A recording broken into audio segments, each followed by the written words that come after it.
কোমরের কুচিওয়ালা সালোয়ার কীভাবে কাটবেন, হ্যাঁ, সেটা আমি দেখে দেই। চলুন দেখি। তো আসসালামু আলাইকুম। তো মাপে নিলাম 38 ঝুল। তো এখন আমি ওই উপরের কোমরের কাপড়টা কাটবো, ঠিক আছে। এই যে দেখুন, কোমরের কাপড়টা আমি 9 ইঞ্চি কেটে নিব। 9 ইঞ্চি কোমরের কাপড় কেটে নিব। নেওয়ার পরে এখন ওই যে সমান করে দেখেন, যেভাবে সমান করে করে যাতে কোনো জায়গায় কাপড় কম বেশি না হয়। আপনি 24 ইঞ্চি কোমর নিব। এই যে দেখুন 24 ইঞ্চি কোমর, এই যে মাপে নিলাম 24 ইঞ্চি কোমর। তো 24 ইঞ্চি কোমর এখন হচ্ছে যে আপনার নিচের 33 নিব। নিচের বডির সালোয়ারের নিচের বডির পাটটা আর ঝুল নেব 33 নিয়ে আমি কেটে নিব। কেটে নেওয়ার পরে এই যে দেখুন আমি কেটে নিচ্ছি। কেটে নেওয়ার পরে দুটো মাপ দিয়ে এভাবে আপনারা কাটবেন, ঠিক আছে। এভাবে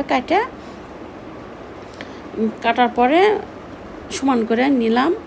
এই যে দেখুন কেটে নিচ্ছি, নিয়ে এই যে সমান করে নিচ্ছি, যাতে কাপড় কোনো রকমের 19-20 না হয়। মানে কাপড়ের 19-20 হওয়া যাবে না, সমান সমান সব দিকে যাতে পারফেক্ট থাকে সেইভাবে কেটে নেবেন।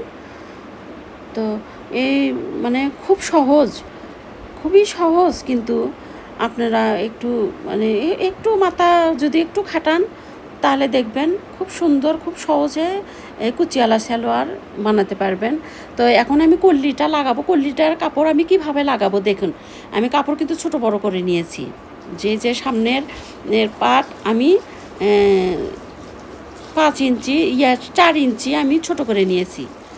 নেওয়ার পরে এই যে দেখুন, এই যে নিচের আপনার 6.5 মাপ থাকবে আমার আসল। আমি 7.5 কেটে নিলাম। এই যে নিয়ে দেখেন, এই যে এইভাবে আমি দাগ দিয়ে নিচ্ছি। এইভাবে দাগ দিয়ে নিচ্ছি। নেওয়ার পরে দেখেন এই যে এঁকে নিলাম। নেওয়ার পরে এখন আমি কেটে নিব।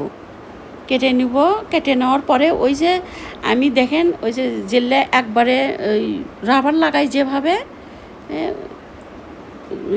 লাগাই রাবারওয়ালা সালোয়ারে যেগুলো হচ্ছে যে কল্লি দেই, এটা ওই সিস্টেম। কিন্তু আমি এটা সামনের এক পাটে থাকবে, সামনের পাশে কল্লি থাকবে, পিছনের পাশে থাকবে না। আমি সেই হিসেবে এরকম করে দেখেন, আপনারা পরে আমাদের অনেক ভাল লাগবে, ঠিক আছে। ধন্যবাদ। তো দেখতে থাকুন।